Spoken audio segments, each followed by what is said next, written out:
morning. Today I want to have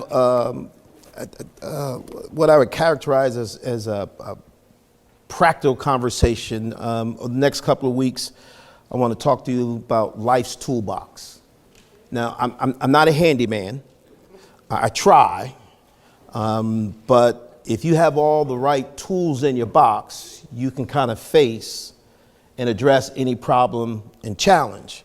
And life's like that. Oftentimes, we just don't have the wisdom or the understanding on how to respond to the challenges that we face in life. Here's a verse from Ecclesiastes 10:10. If the axe is dull and its edge is unsharpened, more strength is needed, but skill will bring success. So what are we talking about? We're talking about sharpening our axe. We try. Oftentimes we don't get to where we want in life. Oftentimes not because we don't try. It's because we don't have the right skills. So we want to take a look at a couple of different skills that we can put into our life toolbox over the next couple of weeks to figure out how we can navigate our way to success. This morning, we want to talk about how do we ignore the naysayers? How do we ignore the naysayers? So, first question you might have is, what is a naysayer? What is a naysayer? A naysayer is a person who says something won't work. You know who they are. You grew up with them. You've been around them. You've seen them all their life. It ain't gonna work. Girl, I don't even know why you trying. Man, listen, man, you ain't gonna be able to do that. And they give you all the reasons in the world why it isn't possible. A naysayer is a cynic who habitually expresses pessimistic views. It's the last person you want to share a vision or a good idea with. They're the first one to tell you all the reasons why it won't work. A naysayer. Naysayers always try to convince us of why what we are endeavoring to do will not be successful. I want to take a look at the life of David, because we all know David. We looked at David last week, right? So we're going to take another look at David this week. And we know David as the great giant killer. David slew Goliath, and David did all these great acts. But before David could even approach Goliath on the battlefield, before David could even begin to do all the things that history notes his success and accomplishments for, David had to first overcome his naysayers.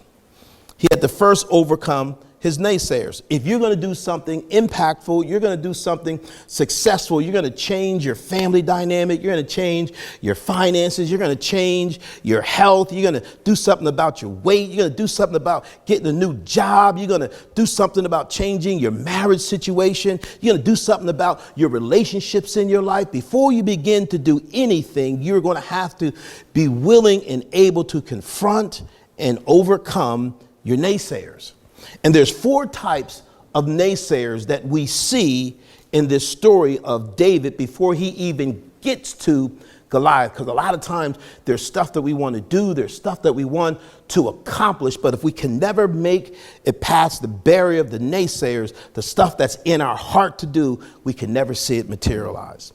So there's 4 types of naysayers. Naysayers are people, but naysayers are also circumstances and situations. How many times have we ever allowed our circumstance to speak to us about what's possible and what's not? You ain't got enough money for that. You ain't got enough education for that. You don't know enough people for that. 4 types of naysayers that David faced before he encountered Goliath. The first type of naysayer that we face in life is the naysayer of delay. Delay. So let's take a look at David's life here. 1 Samuel, starting in verse 17. We know the story. If you don't know the story, that David was the youngest of all of his brothers, right? Jesse had 8 sons. David was the youngest of the son. Here comes Samuel, the prophet. God sent Samuel to Jesse's house because God told Jesse there was a king that he wanted to anoint over Israel because Saul was messing up. God had disqualified Saul, and he sends Samuel down to Jesse's house, and Jesse calls all of his sons to come see Samuel the prophet, all but one. Verse 15, we see, but David was held back to care for the sheep. So all the brothers come out, but David is held back to care for the sheep. And though you know the story, Samuel turns the horn of oil. This is where we get their phrase, oh, they're anointed. He turns the horn of oil over each of the brothers and nothing comes out. And then he says, well, wait a minute. I know God told me to come here because there's a king to be anointed and ain't nothing coming out of the oil. Is this all your sons? He said, no, we got one out there in the field. And then they go and they get David, they bring him in, and boom, the oil flows. David's anointed. David had to first overcome delay, the circumstance of that. He was held back by his father. What is going on in your life and your circumstance that is causing delay? What's the delay that's happening in your life? The second type of naysayer David had to overcome was the naysayer of discouragement. The naysayer of discouragement. Fast forward now. Goliath is on the battlefield. Here's Israel, and they're fighting against the Philistines, and Goliath is on the battlefield, and Goliath is selling wolf tickets. And Goliath goes out every morning. He says, listen, send somebody over here to fight me. I'll fight him one-on-one. Now, remember, Goliath was a giant. Goliath stood, he stood like 10 feet tall. He said, bring somebody over here, and it'll be one-on-one, man-on-man, and whoever wins, he said, if you win, we as the Philistines, we will serve you. And of course, Israel didn't send out anybody. They cowered in their tent. Jump down to verse 11.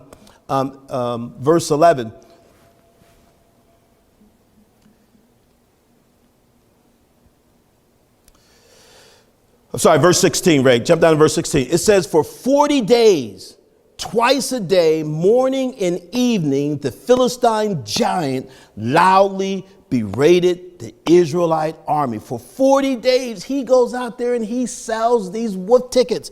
And a whole army is cowering in fear. Next verse 23 and verse 24, it says, as David talked with his brothers on the front line, he saw Goliath start shouting his usual threats to Israel's army. When the army heard Goliath, they all ran away in terror. Everybody around David was discouraged. You know, sometimes if you're going to accomplish something in life, what's really, really important is who you surround yourself with. Who you surround yourself with. Because if you surround yourself with people who are in fear, they're fearful to do something new. They're fearful to do something bold. And the moment you step out to do something new and do something bold, they let their fear dictate to you what's possible. Israel was fearful. They were cowering in their tents. David had to overcome the discouragement of those that were around him because they were driven by fear. Third thing, the naysayer that we have to overcome delay, circumstances and situations that try to delay us, things that try to hold us back. We have to overcome discouragement, particularly the discouragement of those around us because of the circumstances, trying to project their fear onto us. Thirdly, we have to overcome the naysayer of disapproval. Now watch this. I'm going to read all of this because this is really important to catch. So here they are. They're cowering in the tents. They're scared. And Saul, the king, who in those days, it was the king that went out to war. The king issued like a reward. If somebody would go and they kill the giant, the king gave reward. So that's what we pick up in verse 26. And David asked, what's the reward for killing this Philistine and ending this disgraceful abuse? He's got the whole army of God cowering in a tent. David basically said, this don't make no daggone sense. What's the reward for ending this disgraceful abuse? When David's older brother heard this, he burned with anger at David and said, "Why are you even here anyway?" Next verse. "Why aren't you taking care of your scrawny little flock of sheep? You cocky little brat. I know how conceited you are." "Now what have I done?" said David. "Can I even ask a question?" What's David facing here? David is facing the challenge of disapproval. David had received the king's anointing. The moment that king's anointing came on David, it brought to surface some things. David goes and he sees the entire army of Israel cowering behind the giant Goliath. And that anointing, that thing on David, that thing on you that makes you see a circumstance and see a situation and say, something needs to be done about that. I need to put my hands to that. I need to pray about that. I need to sow into that. I need to do something about that. That thing motivated David to action. But the problem was his brothers, the same ones who lined up with anticipation that they would be anointed king and didn't get it. And their little brother got it. Now they got an issue. What you doing out here, man? I know who you are. I know what's in your heart, you cocky little brat. See, they're trying to disapprove him. Oftentimes, people try to tell you what you can and what you can't accomplish. They try to tell you that it's only their approval of what you want to do and who you are. Don't dare think of yourself as somebody outside of who we think you ought to be. You've heard it time and time. Oh, who she thinks she is, or who he thinks she is. They think they're better than somebody. Oh, they don't changed. I remember when I started traveling corporately. You know, I spent 10 years literally traveling the world. And people say, oh, he don't change. I remember I was talking to my Kamora. I was gonna call her my sister. She still feels like my sister-in-law. And she said, yeah, you know, people saying you don't change. I said, well, I would hope that after, I think at this point it's been like 6-7 years. I said, I would hope that after 6-7 years being a corporate executive, literally traveling the world, I would hope I wouldn't be the same David Jones that grew up in the gardens. I would hope that there would be something about me that's different. See, oftentimes we let the disapproval of others prevent us from moving forward to accomplish what God has put in our heart to accomplish. The disapproval of others.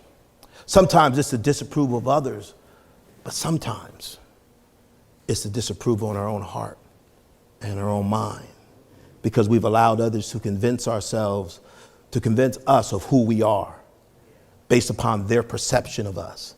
And then when we try to move outside of that, we run into that naysayer.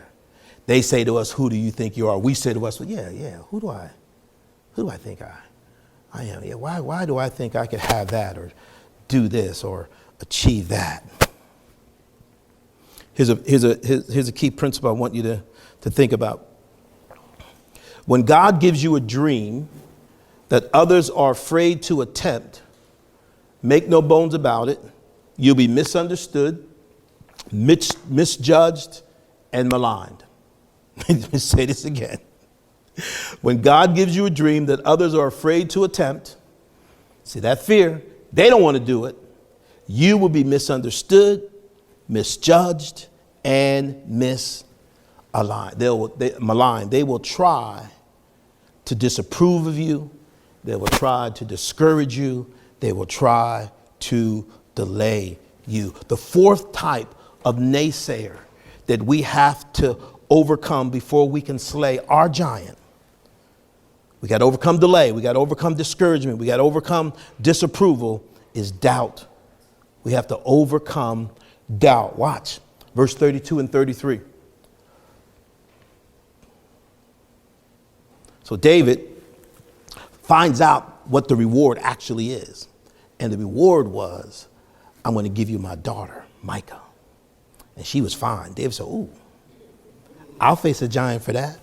No problem, king. And so David prepares to go out and face the giant. But watch this. Don't worry about a thing, David told the king. I'll fight this Philistine. Don't be ridiculous, Saul replied. There's no way you can go against this Philistine.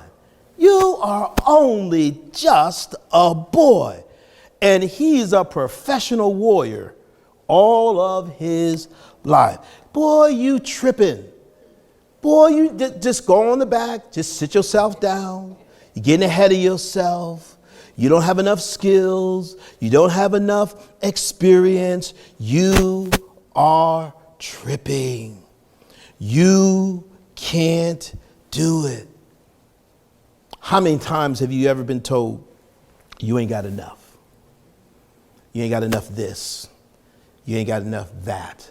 People doubted you because in their minds you didn't have enough. All my life, I've overcome the doubt of you ain't got enough. I don't have an education, yet I've been a corporate executive for a Fortune 300 company. I've run the county for 12 years. I'm a VP for a health insurance company. I didn't even know anything about health insurance. When God's put something in your heart to do, he'll make the way. He'll open the door.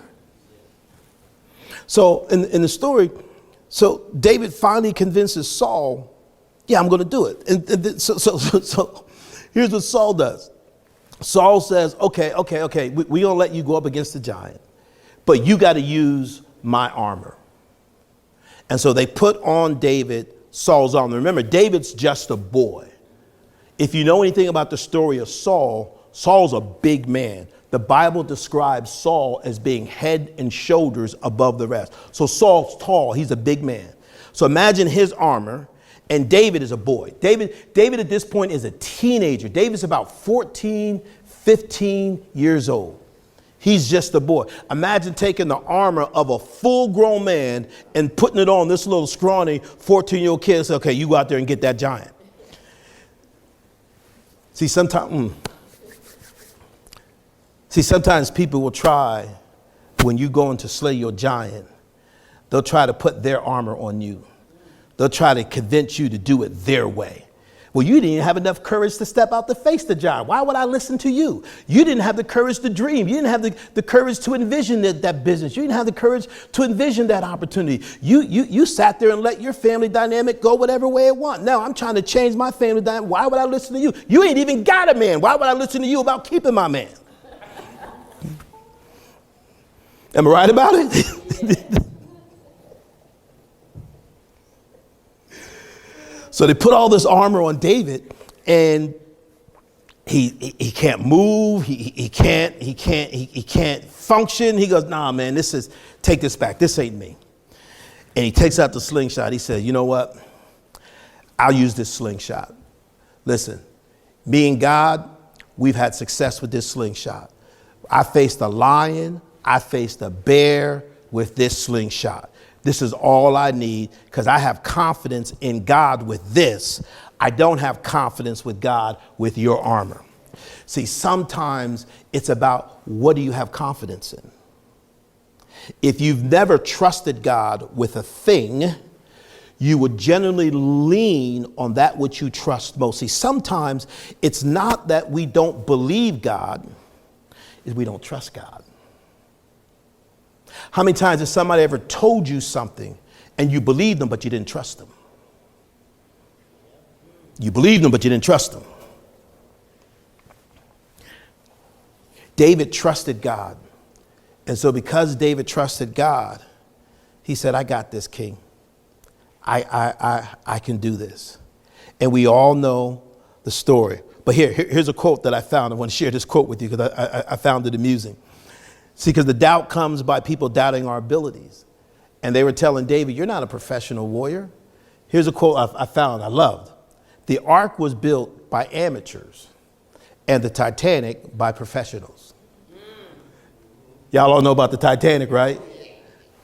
I have a theory about the Titanic. This is a little side thing here. I have a theory about the Titanic because you know when they built the Titanic, in the papers, the ship company that built it said it's unsinkable, even by God. And God said, really? That's just my theory. I don't have Bible for that. That's just my theory. So on its maiden voyage, plump, plump, plump, plump, plump. Don't mock God. don't mock God. So, 4 types of naysayers we have to overcome. David faced the naysayers, and the naysayers weren't necessarily people, but circumstances. Naysayers are people and circumstances. He had to overcome the naysayer of delay, of discouragement, of disapproval, and doubt. Those things come to us by circumstances. They come to us by people. They come to us internally within ourselves. When we've internalized things and believed things, when God started promoting me and accelerating me in life, I doubted every opportunity. I can't do that. Because for so long, I saw myself as the nappy-headed, snotty-nosed Margaret's boy in the gardens. Little waterhead all my life. And sometimes you got to get past your own internal naysayers. And you know the one person who always believed in me and what God put in me, even when I couldn't believe in myself? My wife. Every time. Every circumstance, you need to be surrounded by the right people in your life. So before we're going to accomplish something significant, before we can slay our giant, and the giant for each of us is different. Again, it may be finances, it may be relationship, it may be career-wise, it may be overcoming a habit or a stronghold. The giant for us is multiple different things. But before we can accomplish that, we've got to get past the naysayers. We've got to get past the naysayers.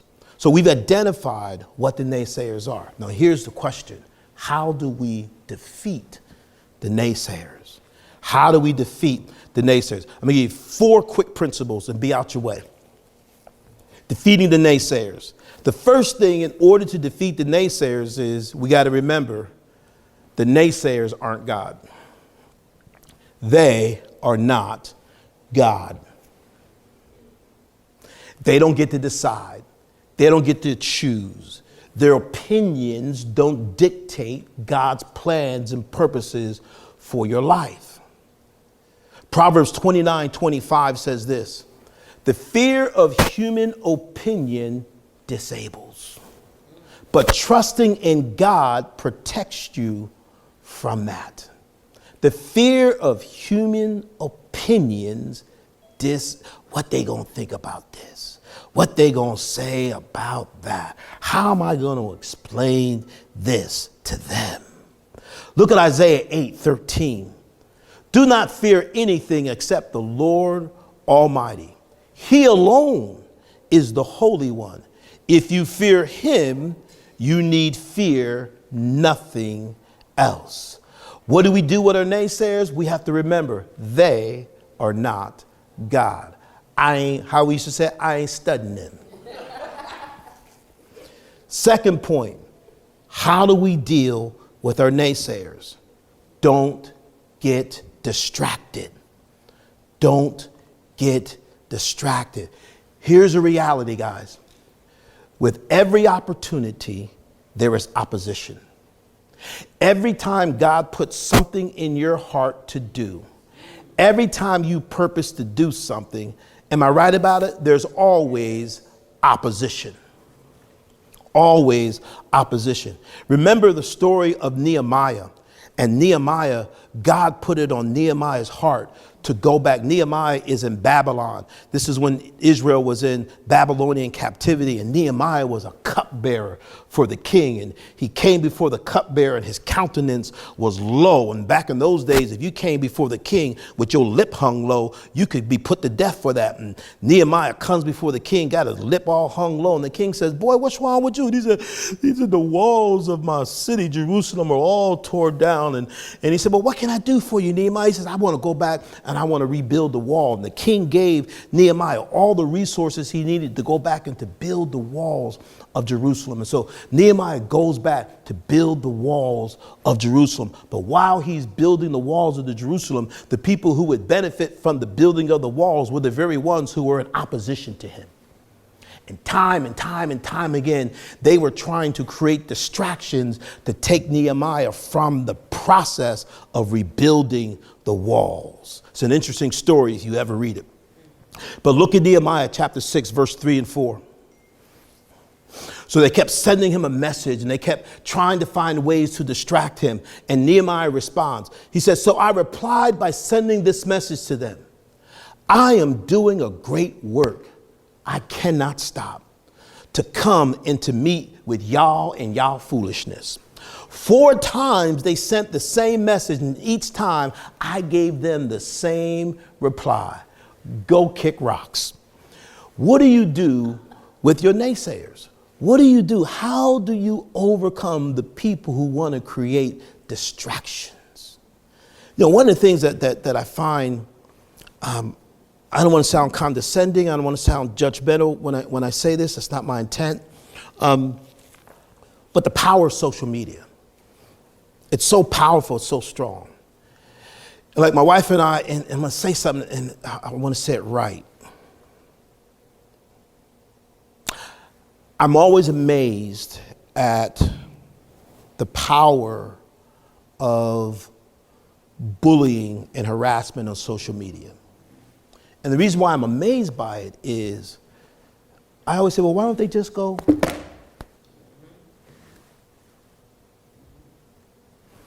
But when you get focused to it, it's a distraction.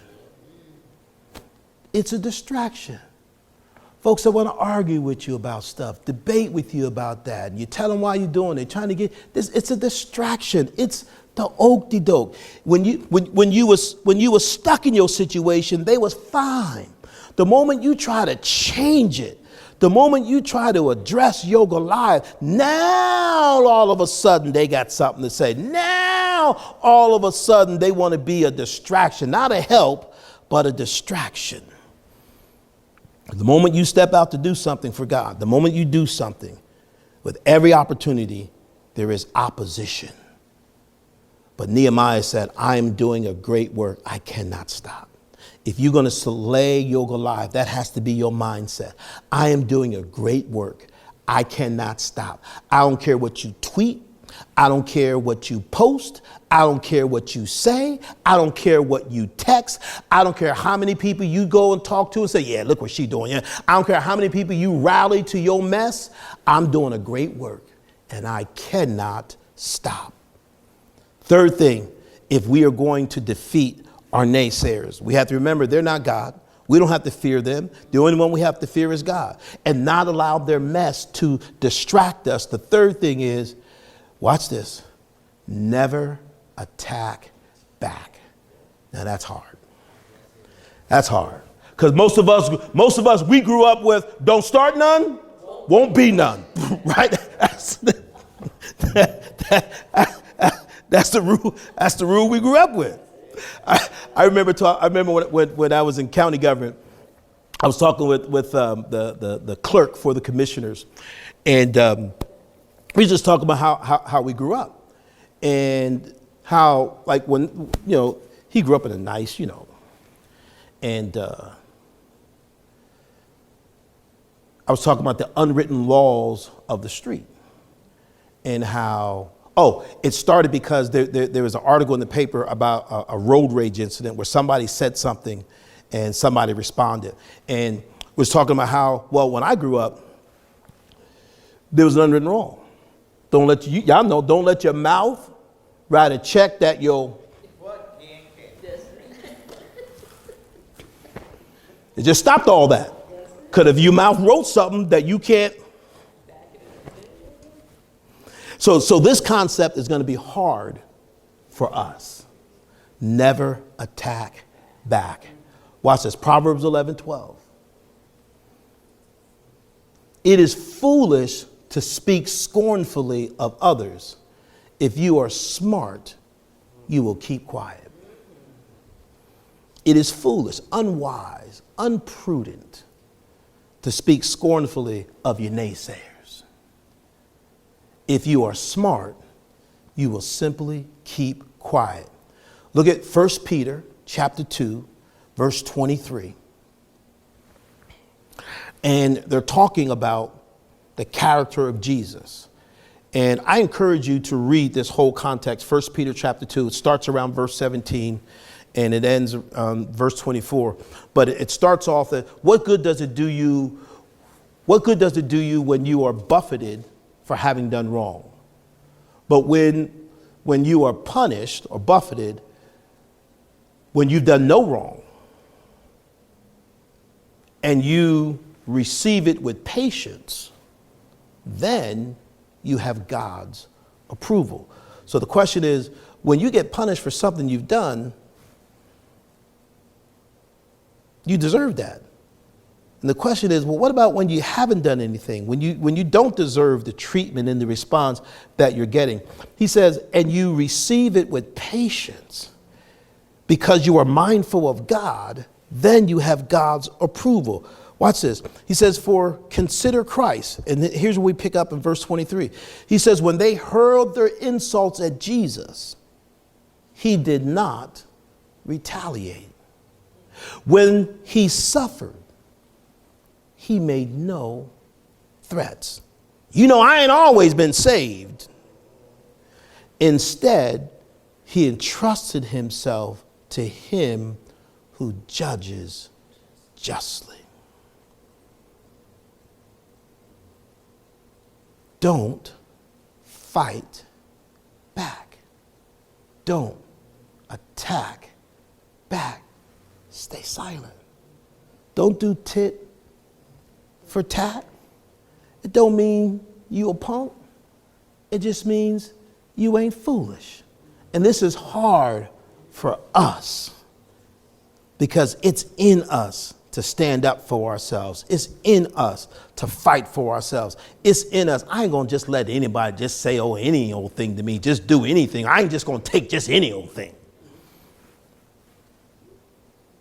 But if we're going to slay our giants, if we're going to do something great in our lives, all of our giants are different. All of us have different areas that we need to address, that we need to change, that we need to overcome. And if we're going to be successful at that, we can't allow the naysayers to get us off track.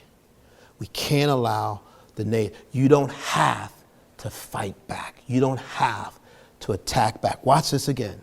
When they hurled their insults at Jesus, he did not retaliate.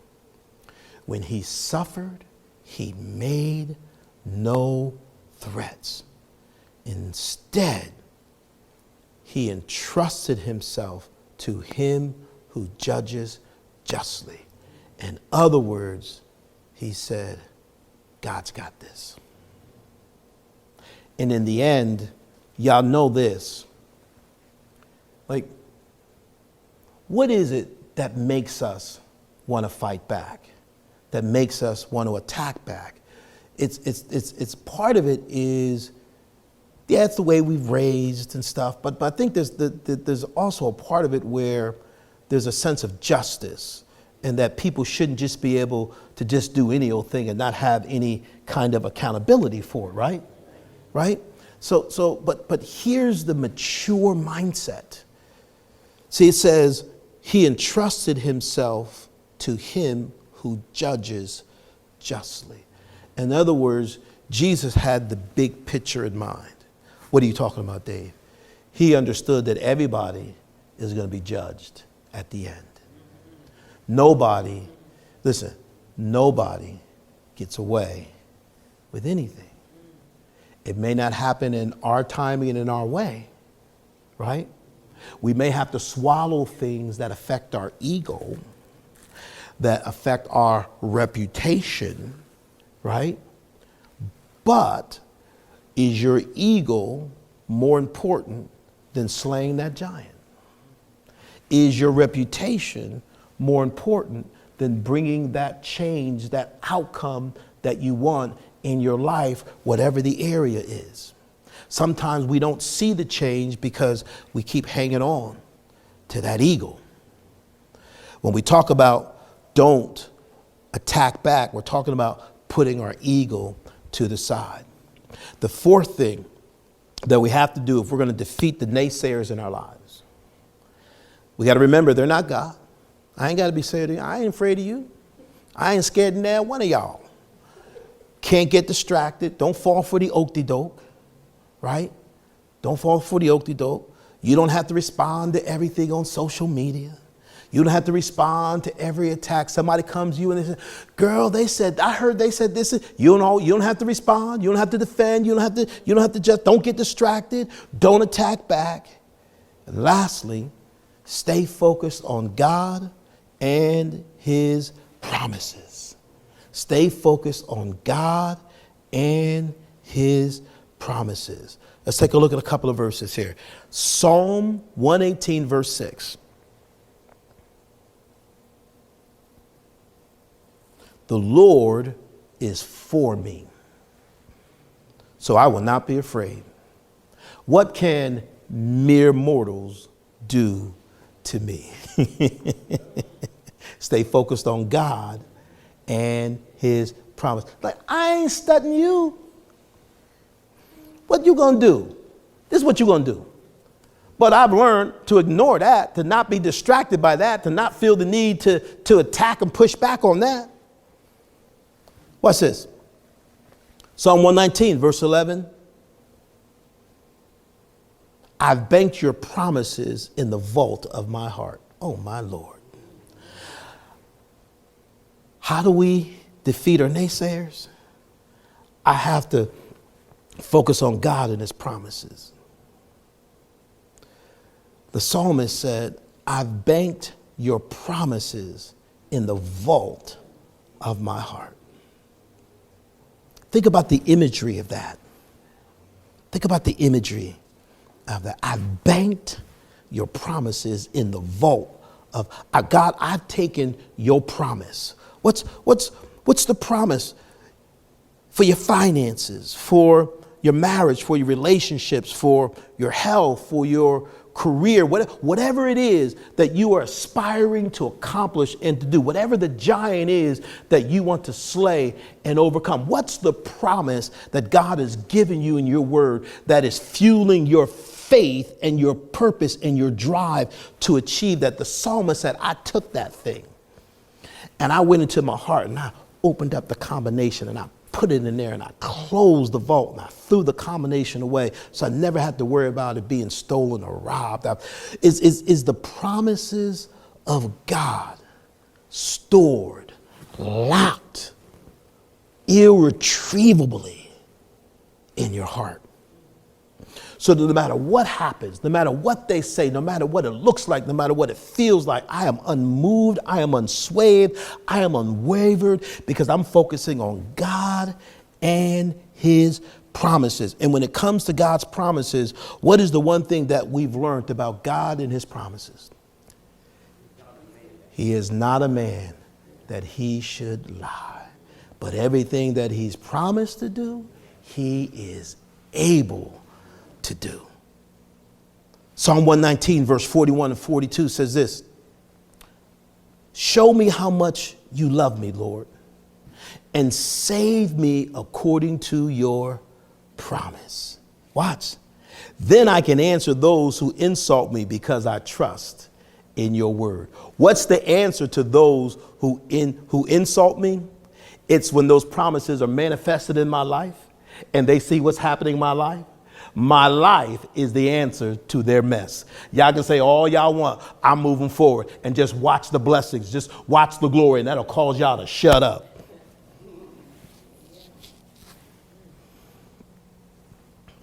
Naysayers. We're talking about skills for life and how if the axe is dull, it takes more effort. It takes more strength, takes more energy. But if you sharpen the axe, it makes it easier. Today we took a look at How do we overcome naysayers? Anytime we want to accomplish something in life, before we can even get to accomplishing it, there's going to be resistance, there's going to be obstacles, there's going to be things that tell us that it's not possible. We're going to have to confront delay. We're going to have to confront discouragement. We're going to have to confront disapproval and doubt. And those things come from circumstances, they come from individuals, and sometimes they come from within ourselves. We have to overcome those. How do we overcome those? We gave you 4 really basic foundational principles. We got to remember, they are not God. We don't have to fear them. They don't get to control or dictate or define what happens in our lives. Don't get distracted. Don't allow people and circumstances and their words to distract you and to pull you away from the work. Nehemiah said, I am doing a great work and I cannot stop. Never attack back. This may be the hardest one, but never do tit for tat. Don't retaliate. Commend yourself to God, just like Jesus did, who's able to judge right. He put it all in God's hands. God will take care of them. You don't have to defend your ego. You don't have to defend your reputation. You don't have to respond to every clapback. And then lastly, stay focused on God and his promises. He's got you. He has a plan for you. He's your biggest champion. He's your biggest supporter. When you doubt yourself, he believes in you. When you think you can't, he says you can. When others says you won't, he says you will. When others say your past defines your future, he says, no, your future is defined by me. Defeating your naysayers. What is the great thing that you want to accomplish in your life for God? Sit down. Make a strategy. Because I can guarantee you, you will run into the naysayers of delay, discouragement, disapproval, and doubt. Sit down. Take some time. Invest in yourself. Lay it out. What are the things that are delaying? What are the things that are discouraging? Whose disapproval am I allowing to shape me and limit me? What's the doubt? And then take these principles of defeating your naysayers, remembering they're not God, not getting distracted, not attacking back, staying focused on God and his promises, and overlay that over there. And then take that stuff and do what the psalmist said, lock that stuff in the vault of your heart. And as you begin to move forward, purposefully, intentionally, strategically, wisely, when you get confronted with the naysayers, you can reach into your toolbox and bring out the right tool. Because sometimes you may need a screwdriver, but it may need a Phillips and not a flathead. But as long as you got the right tools in the box, you can address every circumstance and every situation that you face, and you can confront, and you can slay your Goliath and the giants in your life.